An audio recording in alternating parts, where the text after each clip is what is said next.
Welcome to Roofing and Exteriors Influencer Series. I'm Chief Editor Rachel Williams.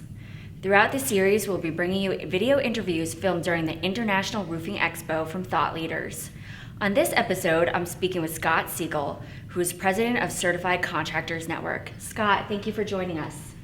Thank you for having me. Great. I wanted to start off by asking you about some things you spoke about at the event, which was how roofers can grow their business into other product lines, such as windows or siding. How can a company determine if they're ready for this next step? Well, I guess the first thing I would do, and we obviously just had a panel discussion, and if you were at that panel, thanks for attending. One of the things that I focus on is my business profitable right now? Am I making money, and do I have a good solid foundation for expansion?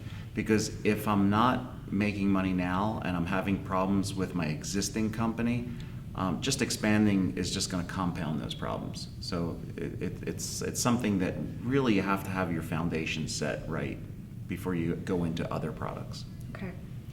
And then what unexpected pitfalls should roofing companies be aware of if they do decide to grow their business outside of their main roofing business? Well, there's a few. Not the least of obviously are you profitable and can you effectively expand.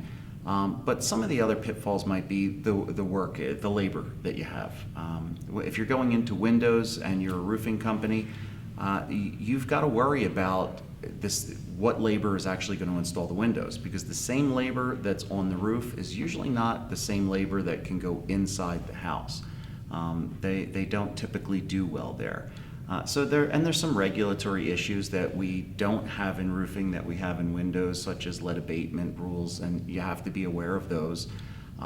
But we have, in my business, in my roofing company, before we expanded into other avenues, other products and services, what we did was we went through a process where we asked ourselves, is this something that's needed in our market? Is there enough demand in the market for that product or service?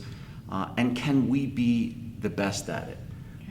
Because we think we're the best at roofing. I mean, obviously, most roofing companies think they're the best, and I'm sure they're doing a great job.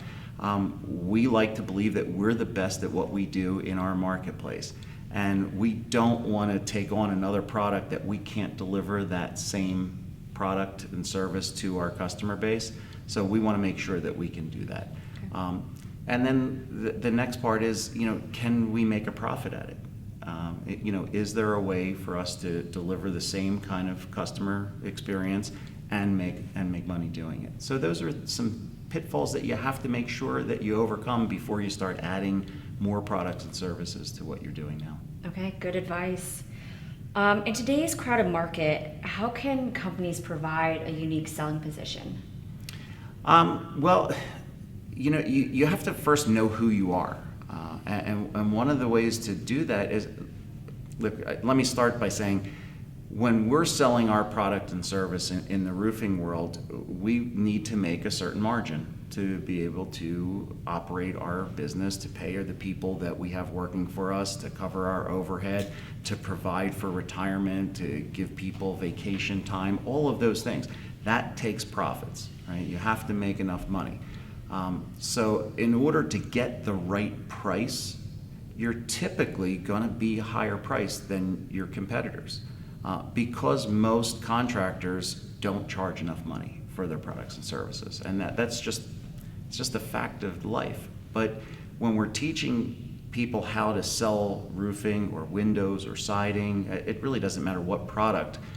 You have to know who you are and what makes you different than the other contractor, because everybody's going out there saying, we install the best products, we have the best installers, we're the best company, we give the best warranty. It becomes sort of, blah, blah, blah. Homeowners hear that from everyone.